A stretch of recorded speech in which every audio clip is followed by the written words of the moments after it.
Hi, welcome everybody. It's great to have you with us tonight.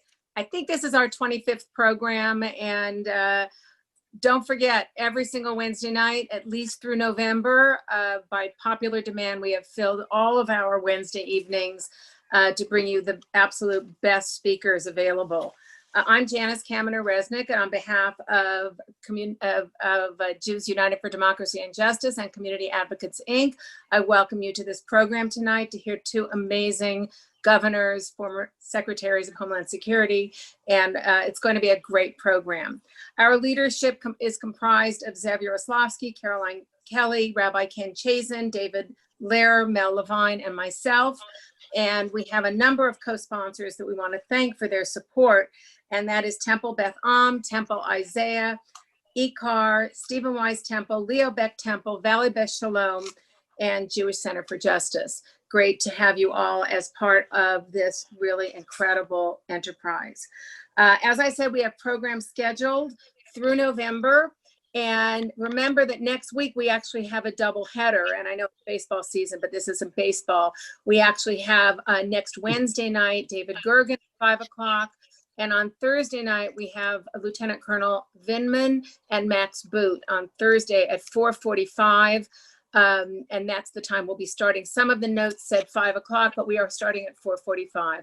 After that is David Axelrod. And don't forget, the Sunday before Election Day, we have a 2-hour program with an amazing array of speakers. You can look on the flyer you'll get at the end of the program to know who they are. By the way, if you register early, you'll be more likely to get the Zoom link in a much more efficient way. So try to register for the programs before the day of, so that we can make sure that everybody does get the Zoom link. With that, I would like to introduce the great former congressman and member of our leadership team, Mel Levine, who will introduce our speakers tonight. Thank you, Janice, very much. And I really want to salute you and David for the extraordinary work the two of you have done in putting these series together. It's a wonderful pleasure for me to be able to introduce these two speakers. I will do so in one moment. For those of you holding your breath about this news, the Dodgers are winning 15-1. So if you're worried about missing any of it, I think you can spend an hour watching this program. They've got a comfortable lead. First, I am delighted to introduce Janet Napolitano. She has so many titles, it's hard to know which one to use: Attorney General, Governor, Secretary. Hard to sort them out, but I prefer Madam President, since she did such a terrific job as president of California's crown jewel, the University of California. At UC, she distinguished herself in too many ways to mention, but among my favorites were her leadership on climate, DACA, and the steep increase in the number of California students, and especially minority students, and especially those who were first in their family to go to college. And that's only the tip of the iceberg. So Janet, a very warm welcome. Also, Tom Ridge has collected equally as many titles. He can be addressed as governor, congressman, secretary. Digging deep into Tom's past, he and I were actually elected to Congress at the same time. And thinking about that time, as I have done in anticipation of introducing Tom, reminds me vividly that government can work and that people on different sides of the aisle can collaborate and not only get along, but respect each other and get things done. And Tom is an exemplar of that. He's a public servant who puts country ahead of party, and I'm really delighted that he has joined us for this event.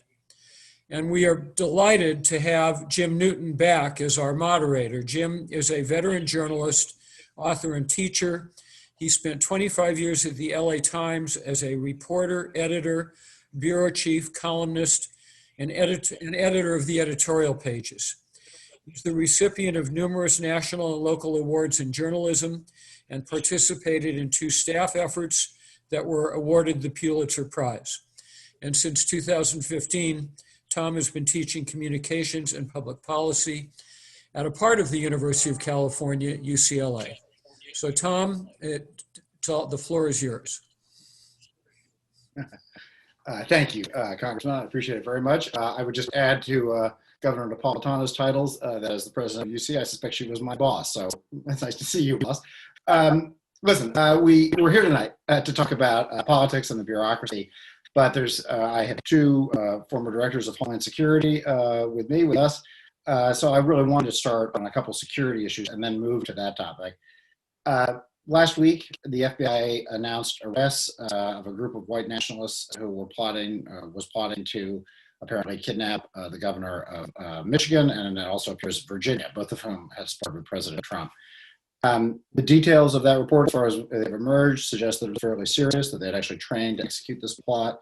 And I guess my question to the two of you, having dealt with these kinds of threats before, is how seriously should we take a conspiracy like this? Is this this and groups like this, should we regard them as sort of, dimwits who are bragging to each other over beer, or should we take them as a real threat to democratic institutions, or somewhere in between, or maybe all of the above? Governor Napolitano, you want to start? Sure. I think when you have a plot like this, it was obviously a very serious plot. These fellows were fairly far along, to kidnap a sitting governor. But these kind of right-wing militant militia groups have been around in our country for a long time. They seem to go in ups and downs and phases. I think one of the things that concerns me now is their rise over the last few years and the increasing vituperativeness of the rhetoric that they use. So I'm sure that DHS and the FBI and law enforcement in general are leaning forward now and trying to make sure that none of these kinds of plots actually are successful. Governor Ridge, you've seen your share of these plots. Your thoughts? Yeah, thank you, Jim. First of all, I do want to acknowledge Mel and his outreach to me to participate in the program, and certainly I want to echo and put an exclamation point over his comments about had privileged to serve in Washington at a different time. It was in the 80s when the Speaker of the House was a Democrat. I had differences with the Republican president, but somehow they managed to get a variety of different things done. But I'm often reminded of Vice President Biden's admonition to then candidate Hillary Clinton when he said, the Republicans aren't our enemies, they are our opponents. There's a big difference. And if you look at the history of America, one side will prevail over the other. There's an ebb and flow to all that. And you may grudgingly admit defeat, but you go on to fight the next battle, and hopefully armed with a better idea and a better program. So I'm very pleased to be participating with someone I respect enormously because of her public service, is Janet Napolitano. There are very few people who know the challenges associated with Homeland Security. Last count, I think there's only 5 or 6 of us. So Janet, it's good to be with you. Let me just share the same point of view, but dig a little deeper.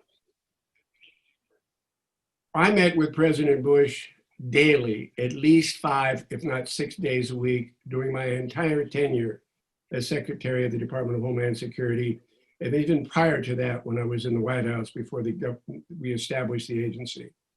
And I can recall very vividly that there are multiple occasions when even back then, in 02 and 03 and 04, while we were talking about jihadism, we were talking about global terrorism from time to time, and normally it was Bob Mueller, but it might have been somebody else, would remind the president and the vice president of the domestic threats. And more often than not, they were the right-wing militia.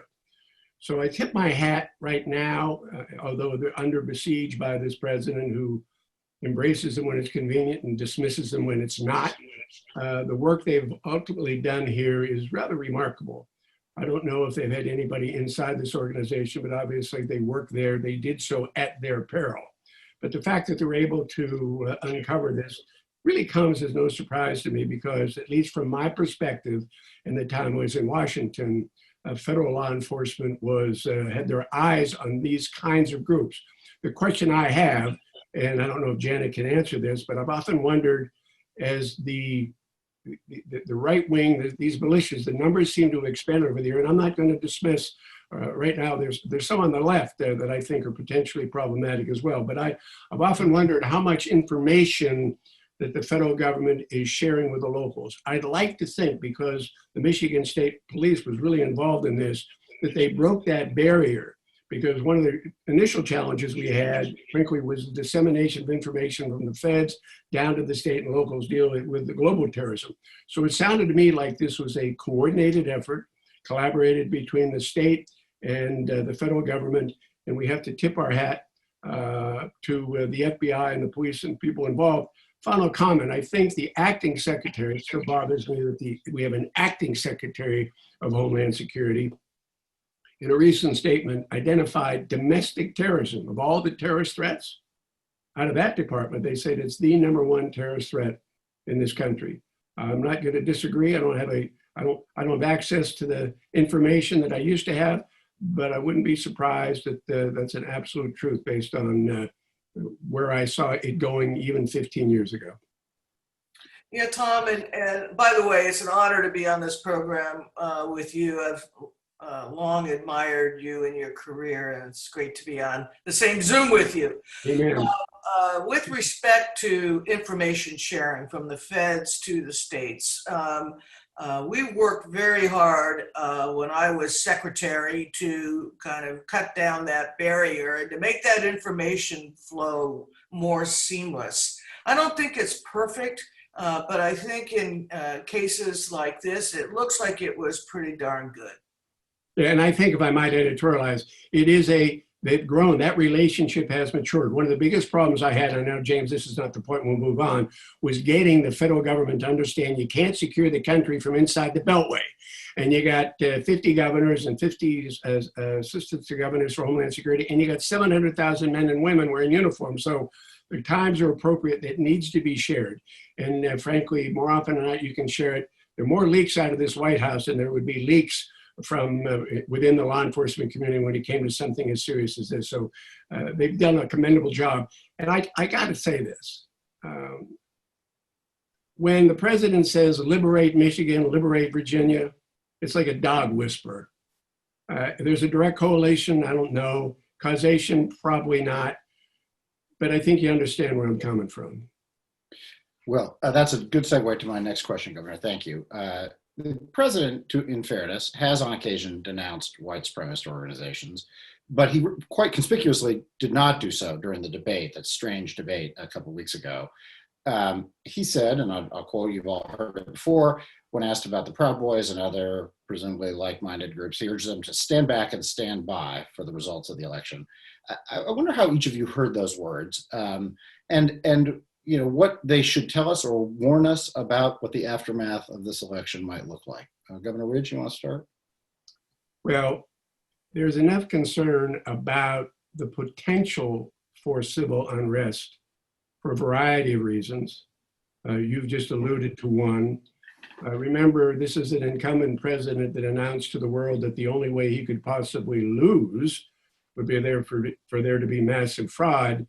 And then in subsequent conversations, directly or indirectly, suggested that if you don't know who the victor is the night of November 3rd, i.e., there may be some absentee ballots that have to be counted, that there's any delay, that would be tantamount to the fraud. So what has happened is that Jennifer Granholm, the former Democrat governor, and I are working on something called Vote Safe.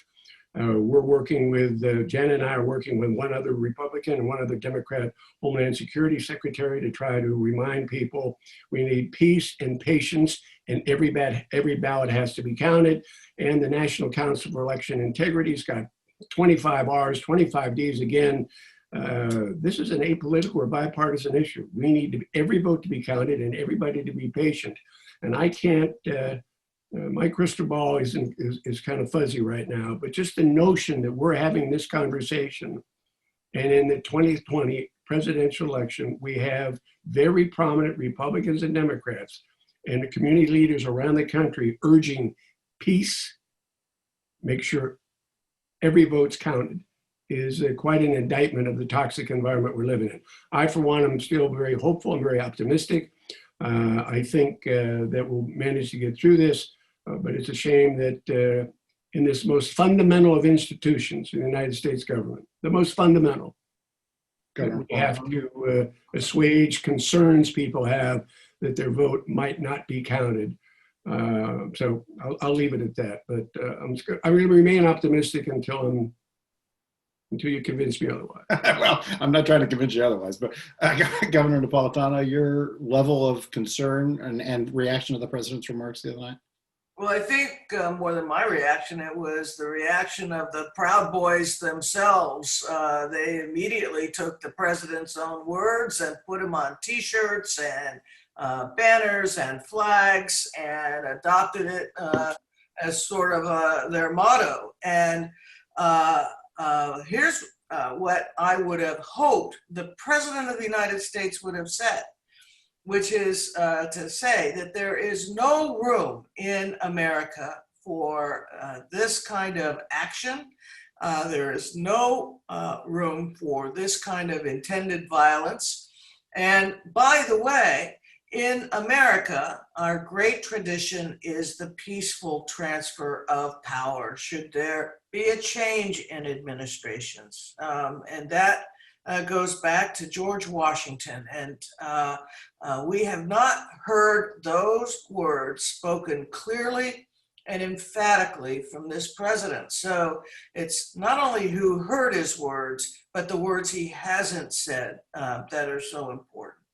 And to that point, I think Janet raised an excellent point. I don't believe he's uttered a word regard to what's happened in Michigan. And earlier, James, you mentioned that sometimes he's condemned white supremacists, and I would say only in response to what is probably the political equivalent of a cattle prod.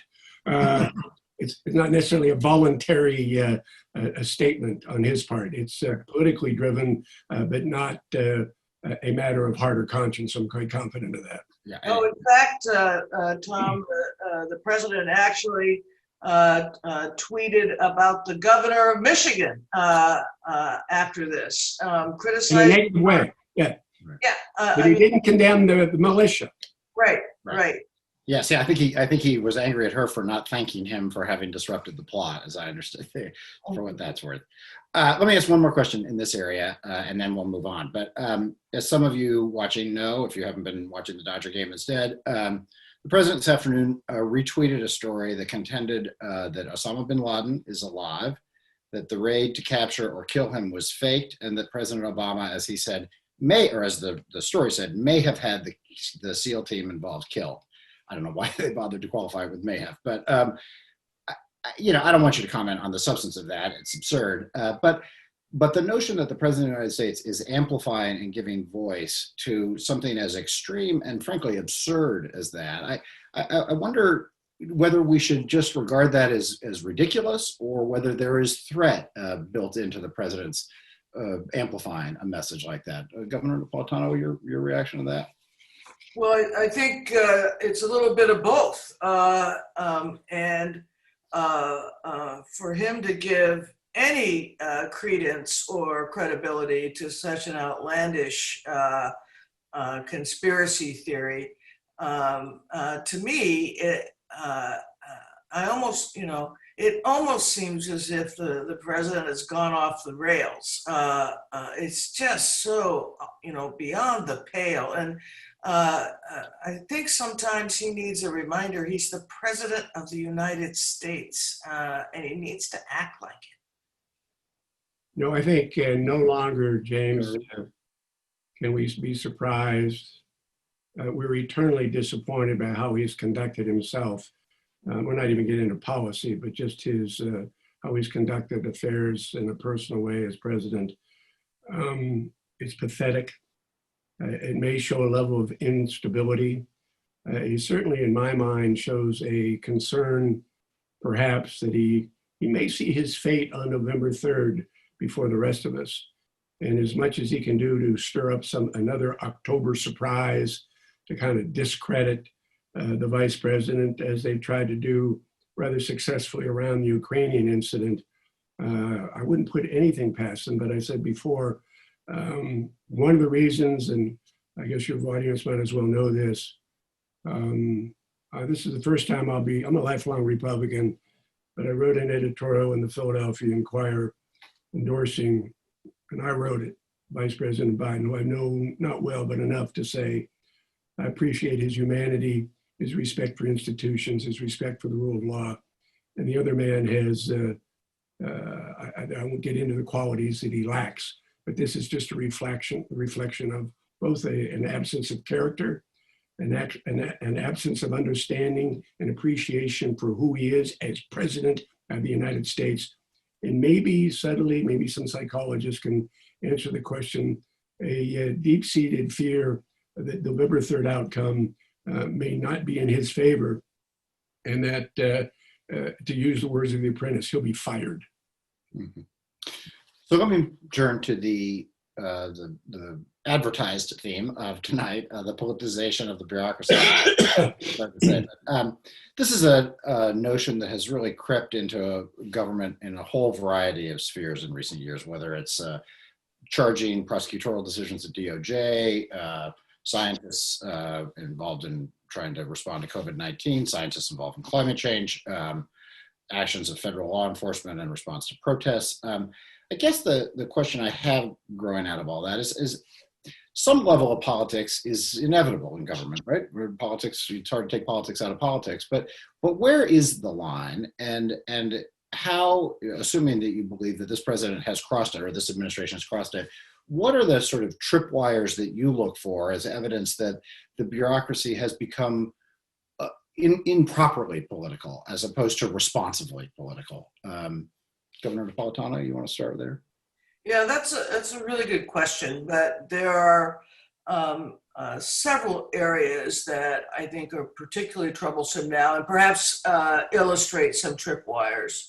One is the effort to politicize the intelligence community, and we see that in part by who he's put in leadership positions in the intelligence community and his response to intel and the reports that you can't tell anything about Russia to the president because he reacts negatively regardless of the underlying facts. A second area where I'm quite concerned, and you alluded to it, is the law enforcement community and the Department of Justice. I'm a former U.S. attorney and worked very closely with DOJ particularly when I was secretary. And the Department of Justice, yes, the Attorney General is a political appointee, but it's always had the reputation of being a neutral player, that it enforces and makes prosecutorial decisions based on the evidence, the facts, what can be proven at trial.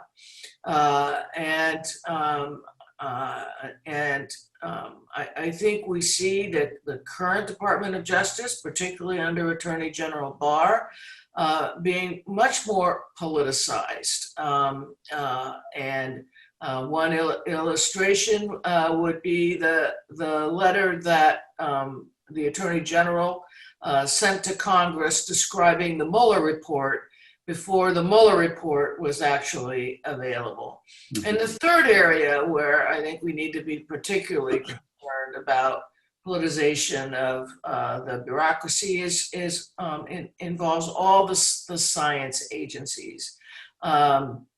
Whether it's the positions being now taken by the EPA, unwinding all the kind of Clean Air and Clean Water Act protections that we've had over the years, to the interference with the CDC and the attempted interference with the FDA in connection with the pandemic. And so, is there a hard and fast line where you go from politics into interference? That's a bit situational. It's a bit like you know it when you see it. Mm-hmm. But in those three areas, I have particular concerns. I mean, even at DOJ, for instance, I'll come to you in just a second, Governor Rich, but at DOJ, we would accept that DOJ might increase enforcement of environmental crimes or decrease gang prosecutions. In other words, politics might intervene even in those kinds of decisions, right? But you're drawing a distinction, I assume, between those and individual cases, prosecutorial decisions about individual prosecutions of individual people. And investigations, and indeed in the Obama administration, there was a hard and fast rule that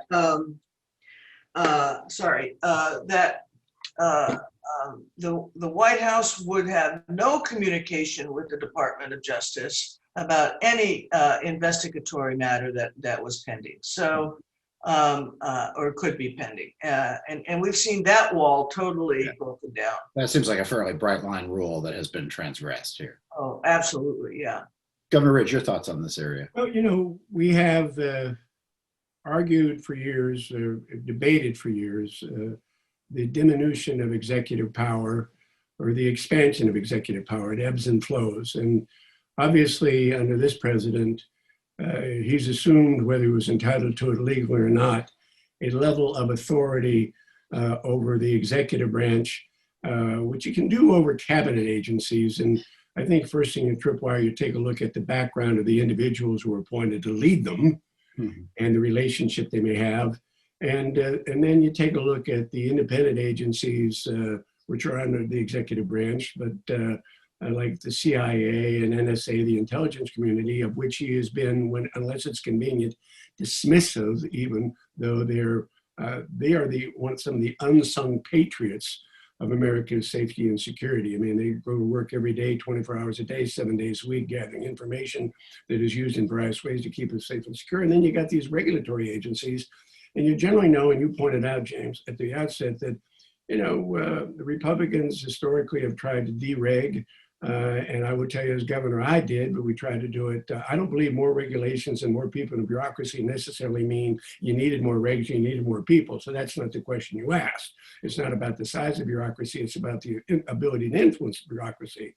And if you bring not moderate thinking people, but people whose public statements and exercise clearly seem to be in contravention of the historic legacy, particularly of a regulatory agency, you got to believe that that's going to filter on down into that agency. And that's where politics becomes important. That's why elections become important.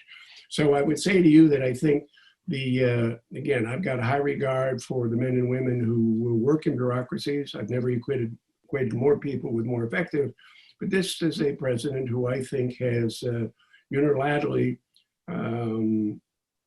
probably impacted the morale of the bureaucracy more than any other than I think I've seen in my limited life in politics since the 80s, when he seems to second guess or disagree when it's inconvenient to his way of thinking or his point of view or actions he wants to take. The most egregious example is the coronavirus, and to ignore almost, there may be an aberration or two, the universal consensus as to what basic rules would be to minimize the impact. And ultimately, you say, what's the tripwire? Well, I think it's tripped it. And what's the response? It might be the election. And then when the president seems to disregard that advice and people speak out, that seems to affirm the notion that there is some deep state at work, right? That the bureaucracy is somehow seeking to subvert at least in the view of the president and his supporters, that's evidence of a bureaucracy that is hell-bent on resisting this president and his initiatives. I'm not even sure if there's a question in that so much as to, well, I guess let me just ask you, have either of you encountered anything that would resemble a deep state in your long service in government, each of you? Governor Ridge? Well, I've worked with bureaucracy in 3 or 4 different capacities. Actually, one as a young legislator working with Mel, he probably had the same experience, but my experience with the federal bureaucracy and some of the agencies with which I work, by and large, I think these men and women go to work every single day trying to do the right thing, trying to do a good job. Now, sometimes they don't have the leadership, sometimes they don't have the training and education, sometimes they don't have technology, and they're more interested to help rather than to hinder. Now, some of the regulatory agencies have very strict guidelines and they got to comply with them. But I, for one, at the federal level, never saw anything that went too far. As governor, I did run into it and happened to be in the environmental area, and I've got as good as environmental record as anybody, any Republican or Democrat governor, I believe, in the 50 states. But, you know, we had, I wanted a secretary involved in oversight of environmental resources, someone who was able intellectually and legally to distinguish between someone who willfully, intentionally, and maliciously dumps toxic material or creates an environmental accident. In my previous administration, they treated everything the same. I mean, whether it was a small nail, they'd hit it with a sledgehammer. If it was a spike, they'd hit it with a sledgehammer. So I think you can bring certain philosophical changes depending on the kind of person you put in charge. But I never saw the kind of reckless abandonment or abuse that would suggest to say that any of these regulatory agencies were going far beyond the guidelines, within which, by the way, Congress set them up. And if Congress has any, listen, I've had heartburn. You create a law, you pass it on to the agencies to come up with the regulations, they promulgate the regulations. And I'm going to say this about Republican administrations and Democrat administrations. You never follow up. There's never any oversight of any of these agencies to see if the regulations long-term actually conformed to the objective you were trying to receive. So there are plenty of ways to correct the abuses when they occur. But the notion there's some deep state trying to undermine the president or undermine the country, I think that's fake news. Good, nice. Governor Napolitano, you ever run into a deep stater? No, I have yet to run into a deep stater. I do agree. I think that is fake news. I think one of the things that we have seen has been a very unhealthy development is the president taking individual aim at members of the civil service, of the bureaucracy, who have disagreed with him. We've seen him take deep aim at ambassadors. I think I saw somewhere that 60% of the career State Department officials who have obtained ambassadorial rank have now left the State Department. That's an immense loss of expertise that we need for our exercise of power around the world. We have seen a number of individuals who are subjected to a presidential tweet, and then some who have been not only publicly denigrated, but have been fired because they had the temerity to disagree with the president. And so I think that contributes to a very toxic relationship between the White House, between the nation's chief executive, and the career civil servants who are in the public service. You know, I think the most recent example that I think, and I'm very interested in, I've never speak for my friend Janet Napolitano, but I suspect she agrees, but the most egregious politicalization of any agency has occurred in this administration because of political preferences and priorities that the president has established, even in his campaign, and that happens to be our old department. When you're going to build a wall, we're going to separate the children from their parents, and when you're going to use some of the law enforcement machinery within DHS, and there are multiple law enforcement groups within DHS, as your personal militia to send them into Portland.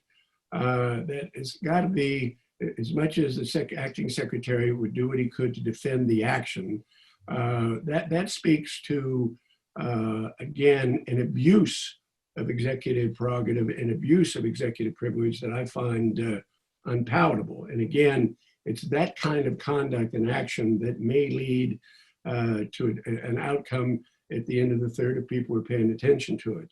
But again, I think his mindset has always been, I will listen to the experts if it's convenient. And if it's not, I'm going to be very dismissive. But then again, that's pretty much the way he's, I think, conducted his business life long before he got into the political world. And it's a huge problem, I believe, with morale in the departments writ large. And I feel bad for men and women because I believe, like any other group, there's some people who are looking for the path of least resistance. Some people are just going to punch the card. But most of the people I know go to work for government really want to do a good job. They're public servants. They feel good about their contribution to their community, and they don't need that kind of denigration, which seems to be fairly constant in one form or another from this president. One tactic the president uses for this is to have officials in an acting capacity as opposed to being appointed and confirmed. I mean, the DHS is a fabulous, fabulous in the wrong way, but it's a really good example of this. Under Presidents Bush and Obama collectively, there have been 4 secretaries of Homeland Security and an individual who served for a short time between myself and Jay Johnson. The president right now is on his 5th or 6th acting secretary of the Department of Homeland Security. The number 2 person in the department is got the title of person acting in the role of the blah, blah, blah, blah. It's like no title in the statute or the regs, but because he can't be confirmed and because he's outside the Vacancy Reform Act, they had to make up a title for him. And on it goes throughout what is the 3rd largest department of the federal government. Mm-hmm. One of the things, Governor, you mentioned the Portland, and I wanted to touch on that, and so I'm glad you did. Is there a role for the federal government, either through Homeland Security or other agencies, the military, to address unrest in places like Portland or Kenosha or earlier this year and in other parts of the country, particularly in areas where you have mayors or police chiefs who don't want that help? Is the proper thing for the federal government in that circumstance to simply wait and be asked to be requested for help, or is there some more aggressive or assertive role for the government to play in instances like that? Federal government, that is.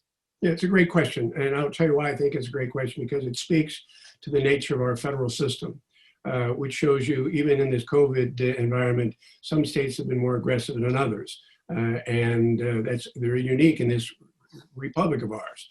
As I took a look at the Portland situation, I think that first of all, there was a federal building involved, and I think you can probably always make the case somehow that there's a federal interest involved.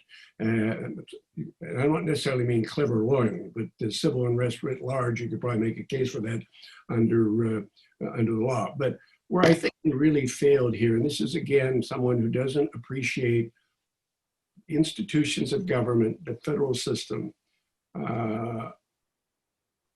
There are other law enforcement agencies within the federal government outside DHS that certainly could and should have been sent in to assist in protecting the courthouse. Number one, you didn't need to send in DHS, but again, they're my personal militia, the way he's been using with the border goes down. So we know that. But secondly, and I suspect Janet did this as well, I had a great relationship with the governors. Again, back to my theory, you can't secure the country from inside the Beltway. Well, you got to build that federal-state relationship. And I haven't heard that anybody in DHS picked up the phone to talk to the governor, to say, we need to do this, we need to work together. So it's that kind of failure to utilize historic relationships and a joint mission that I think, so I think there's always a possibility that ultimately, if the mayor fails and is unwilling, and the governor fails and unwilling, but I think you have to make that entree first. You have to make that entreaty first. You have to, if need be, you get your congressional delegation, the senators involved. But absent that, there's still a responsibility ultimately to, I think, to the citizens. And this situation wasn't even close to that in my mind. Not even close. Governor Paul, I agree. Yeah, I think sending in the BORTAC unit of DHS for protests that by and large were peaceful. There was some vandalism of the federal building. sending in trained agents and with all of their battle gear to deal with graffitiing a federal building, I think is a bit of an overreach, if I might say so. And also, I think Tom is exactly right that when the federal government sees something amiss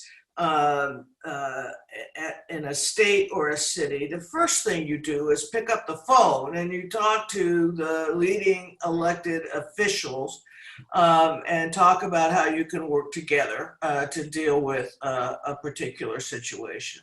The instances where the federal government should just Bigfoot a state are few and far between. One example I would use is the effort to integrate the schools in the South. The president had to send in the military to protect young African-American students so they would be safe in going to school. That is a far cry from what we saw in Portland. We lost all sense of proportion there. Yeah, it's I pretty suspect Janet did as well. I remember many times getting information that I thought was credible, but not actionable, that involved a particular city. I remember one time actually talking to a governor who actually ultimately leaked it, but they shouldn't have, and we did a little triage after that, but saying, here's what you need to know. You don't need to take action, but I want to establish this relationship with you. So if there's need to be joint action, we'll have had a basis for that conduct. And it's a simple matter of picking up the phone and trying to build that relationship in order so you can do it together. Those instances are few and far between where you ought to be sending in. I love the analogy. I love the Bigfoot expression, Janet. I think you're absolutely right. They have to be, it's an extreme measure under only extreme circumstances. And this certainly wasn't one of them. There are other ways it could have been handled. Period. Among other things, it seems just practically, it must be very difficult to be a Homeland Security officer and arrive in a place like Portland, have no relationship to the local police department, and be asked to restore order. I'm not really sure, practically speaking, how they're even supposed to do that. Well, I got to tell you, Janet, you don't have to answer this, but I remember this has been, people say about my service in Homeland Security, I said, the one regret I have, and my successors decided not to do it, I wanted to break Homeland Security down into regions within the country. Obviously, the heads of the agencies are going to be in DC, but if you had, if I recall correctly, I think we had 6 regions, so that you had a Homeland Security advisor there to have day-to-day relationships with governors, day-to-day relationships with Homeland Security advisors, day-to-day relationships with state and local. And you would have the Coast Guard and ICE and Border Protection, because I thought, again, in a federal system, the most effective way to deploy your resources to combat a threat or respond to a situation, I don't care whether it's a natural weather event, a riot, or something like that, it's all about trust and collaboration in advance of that episode whenever you need to work together. Well, it fell on deaf ears, and I regret that it did, but I've often wondered if even Portland could have been handled a little differently had we had established long before the incident that kind of working relationship with the leaders of both the city and the state, as well as local law enforcement. But that was mine, Janet. It never got to your desk because I think it's buried somewhere in the archives. We'll dig it out eventually. Like a great idea to me. All right, let me ask a couple questions from our audience. David Lair's been forwarding these to me via text, so let me just pull a couple out here. These are all over the map, but we'll start with one from Rosalind. She asks if the two of you would comment on Trump's response to his coronavirus diagnosis and how he's handled that in the days since first that became known and then it became public. Governor Napolitano, you want to start with that one? Well, I think, first of all, I think we all feel badly that the president got sick. But I also feel badly about how he handled it.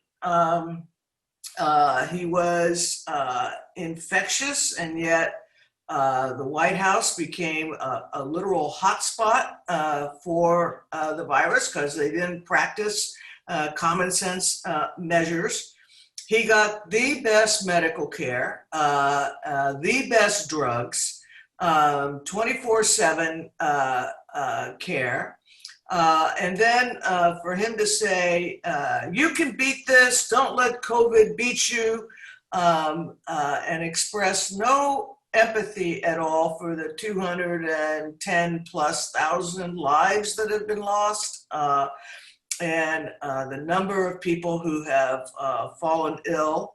And then for him, it's like he learned no lessons.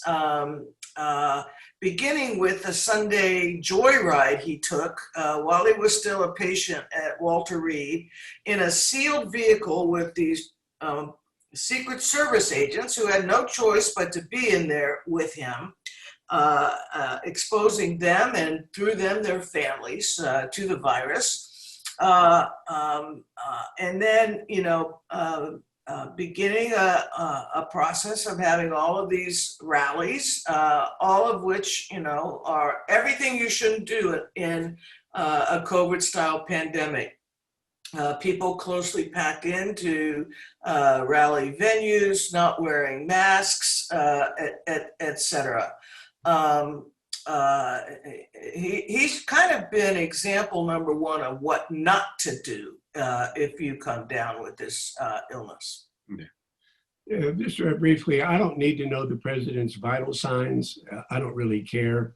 I'm glad that he got good treatment, but let's be real, not everybody, very few Americans, if they're afflicted, and it seems to me by virtue of the treatment he got, and I don't pretend I've stayed at a Holiday Inn Express, but I'm not going to tell you what his diagnosis is, but the bottom line is it seems from a lot of medical experts it might have been more serious than we thought, and I hope he's over it.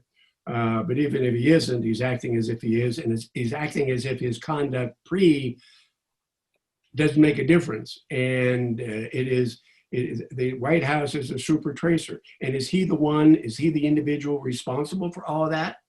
And every basic restraint that public health officials have asked Americans, with which Americans asked to comply, he has ignored and continues ignored, even though he had it and probably got it because people he was with were ignoring. I mean, for me, it's exhibit A. This is how you get coronavirus. You don't wear a face mask, you don't do social distancing, you don't do those things. So I thought it was a pathetic display on his part. And it goes to a view I have of leadership. Janet and I have been privileged as governors, and I'm sure she cut her fair share of ribbons and I cut my fair share of ribbons. And it's great to announce something that's everybody's happy and gleeful, but leaders are really designed by what they do during crisis. That's where leadership counts. And there's nothing he's done in the course of this, since he became informed in January, that suggested to me that he's appropriately been the leader we needed at the time. And I don't mean to belabor this, but consider what happens to this country if he does the following. Remember I talked about that relationship and trust, and there's a lot of symbolism here. You find out in January, you got a serious problem, and it cleared from all the scientists, this is a complexity to this virus that they hadn't seen before. So you go to CDC, you have the press conference, you trust Americans. Trust us with bad news. We can deal with it. We're resilient, we're smart. And then maybe the next day you show up and you got McConnell on one side and Speaker Pelosi on the other, and you got the chairman of the Republican Governors Association on one side and the chairman of the National Governors, Democrat governors, and a few, and you say, and with a face mask, and say, I don't like this and you don't like it, but these are the things we want to do. Now, a lot of people are going to die. There's no question about it. This Mother Nature in this pandemic is apolitical. It hits everybody. But I think, again, it's what he did during that period of time was just it's not a validation of his absence. It just echoes his inability to lead the country in time of crisis, in my judgment. And just think of the number of lives that would have been saved had he taken that step. And Tom, I want to emphasize a point you made, which is the importance of communicating with the American people bad news as well as good news, and empower people so they know what to do. We did that with H1N1, which when I was secretary. And you've done it, but he didn't. Real quick, if I might, you know that your audience probably remember this. I remember doing press conference with Bob Mueller and John Ashcroft at my side before we come up with that threat warning system, which was much ballyhooed. Remember that color-coded threat warning system, which is very interesting because it was followed on a pattern they use at state and they use at defense. But part of the prescription, and I didn't do a very good job of communicating, but based on the threat, you were to take certain actions. And so boil this down. Okay, this is a threat. These are the actions that you should be taking. That's all the president had to do. And I'm absolutely convinced, even though there might be a small percentage of people who aren't going to wear the face mask, who aren't going to social distance, aren't going to wash their hand, most Americans, respectful of themselves, their families, and their neighbors, would have complied. Just tell us the truth. We're resilient and tough enough to deal with it. We've done it historically. We could have done it then. So Governor Ridge, a couple people asked the same question or versions of the same question. It's one I had for you too, which is you have made the decision to endorse President Biden. You mentioned it earlier. First time you've endorsed a Democrat, Vice President Biden rather. Most of your Republican colleagues, certainly on the Hill in the leadership, have conspicuously not done that. They have stuck with the president. Why is that? Why has there been such a willingness to rally around him when I suspect there's not much love lost between some of these folks and Trump, and yet they're sticking with him? Why? You're asking the wrong person. Well, I'm asking you. I think it's a great question. And maybe one of these days when the memoirs are written, I don't want to ascribe, one of the challenges in politics today is people start questioning other people's judgment. They can question your judgment, but not your morality. You're not this and not that. So I'm not going to go down that path. The only thing I'll say in response to, I think is a legitimate question. It is a source of huge disappointment to me that given the number of what I consider to be ethical lapses, attacks on the rule of law, failure to defend the experts, they've given their lives to keeping us secure, intelligence and military, that there hasn't been periodic public respectful pushback. Not outright rejection, but as I take a look at the past 3.5 years, there's been very little of that. Now, I got to tell you, and I was a good Republican, but I wasn't 100% Republican. And when I happened to disagree, I disagreed. I think you owe your constituents your best judgment. I think it was Lord Acton that says, I don't owe you fealty to a particular philosophy. I'm going to know more about the situation than you do. I owe you my best judgment. So that has been the disappointment, but I'm not going to try to get into their motivation.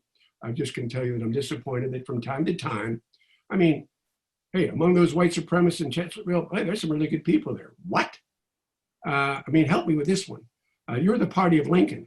We can't let it expire at the altar of silence and be complicit. It just made no sense to me, but I'm not going to question why they do it. You have to ask them. I'm asking each one last one and then give you a chance to wrap up. Each of you is a former governor of a battleground state. Take a minute to predict for us how your state's going to go in this election. Governor Napolitano?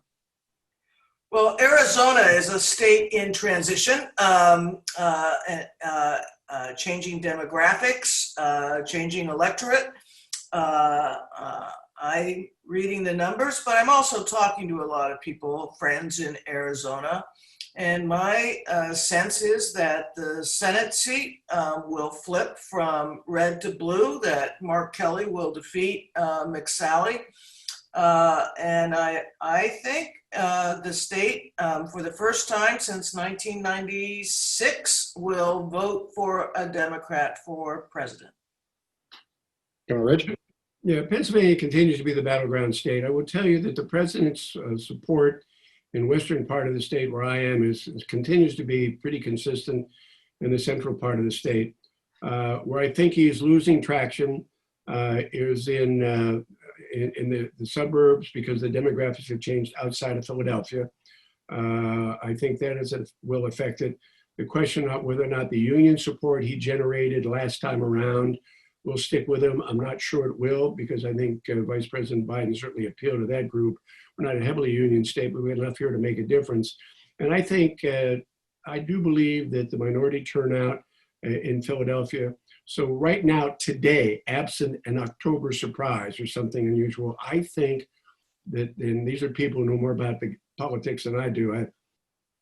I won 8 elections, and one of the reasons I'm 8-0 is because I listened to people about politics who were smarter than I was and how to do it. They think Biden has the edge right now to win narrowly, and it doesn't take much. Remember, the president only won Pennsylvania the last time around by 44,000 votes. You increase the turnout in Philly, the demographics change in the Philadelphia, there are 4 or 5 counties there. You pick up a few union votes scattered in the West, and you got a Scranton, Pennsylvania guy running for president. You might just be able to pull it off narrowly. All right, so I'm going to give you each moment to just sort of wrap up here, and then we'll turn it back over to David and others. Governor Ridge, you want to go, and then Governor Napolitano, you get the last word. Any closing thoughts? Yeah, gratitude to have this kind of conversation with friends. Gratitude to be able to speak my mind in this magnificent country, the First Amendment. Gratitude that every 4 years we have a chance to affect change in our national leadership. And I think the glass has always been half full in America. We're imperfect because we're a government of laws designed by men. We're a rather unique system. And I think we're resilient enough to endure this presidency, even more resilient enough to endure COVID-19. And I would like to think, and I believe that there'll be lessons learned, maybe both political and scientific and medical, from our experience with COVID-19 that'll make us safer and healthier and maybe politically more astute in the future. I would like to think, and this is a little longer than you want, but Senator Joe Lieberman and I have been working with 6 Republicans and Democrats for 5 years on a bipartisan commission to deal with biodefense. There's been a gap we've had for 5 years. We've made recommendations to the White House and to the Congress. They've sat on them for 4 or 5 years. It's to deal with the inadequacies and the gaps in response to a pandemic that we anticipated 5 years ago. Maybe, just maybe, without saying we told you so, somebody get serious and be a little bit more preemptive rather than reactive. But it's a great pleasure to spend this time with the audience. I want to thank Mel and Janet for giving me a chance to share these thoughts with you. Governor Napolitano, last word for you. Right. We have covered so many topics, but fundamentally, we are at an inflection point in the United States. This election, people always say that it's the most important election of a lifetime. I think this is the most important of at least my lifetime. And people need to vote, and their votes need to be counted. And we need to make sure that the country remains safe and peaceful while we complete the electoral process. And I certainly hope that the vice president wins, but if he does, let's hope for a peaceful transition of power consistent with the traditions of our democracy. Well, with that, governors, you've expressed your gratitude. I'll express mine to both of you for joining us this evening and for your service to the country. And Governor Napolitano, thank you for your work with the UC system and for running it so well. We appreciate it very much. David, off to you. Thank you, Jim. Thank you, Governors Ridge and Napolitano. What a timely and truly fascinating discussion in a great deal of depth. One postscript, we neglected to mention Temple Israel of Hollywood as a co-sponsor earlier. Our apologies to Temple Israel. They've been with us from the very beginning. A reminder, we will have 2 extraordinary programs next week. On Wednesday, October 21, we will have the incomparable David Gergen, a White House advisor to 4 presidents of both parties, from Nixon to Clinton. He has a unique and historic perspective on politics today. He was a fixture on the McNeil-Lehrer NewsHour for years. He's a senior analyst at CNN now, and he's also a professor at the Kennedy School of Government and the founding director of the Center for Public Leadership, both at Harvard University. The following night, on Thursday, a week from tomorrow, we'll have a very special program with Lieutenant Colonel Alexander Vindman, who 1 year ago made headlines around the world when he testified before the House Intelligence Committee about Trump and his associates who were undermining U.S. efforts to cooperate with the Ukraine. He is both a military and a civic hero. He'll be interviewed by a former speaker of ours, Washington Post columnist Max Boot, a fellow Soviet emigre and also an expert on Russia and foreign policy. Their assessment of this administration's foreign policy regarding Putin and Russia will be fascinating. Again, that will be on Thursday evening, October 22 at 5 o'clock. We hope that you will continue to have us on your calendar for every Wednesday evening at 5 between now and Election Day. Thank you, stay healthy, and stay safe.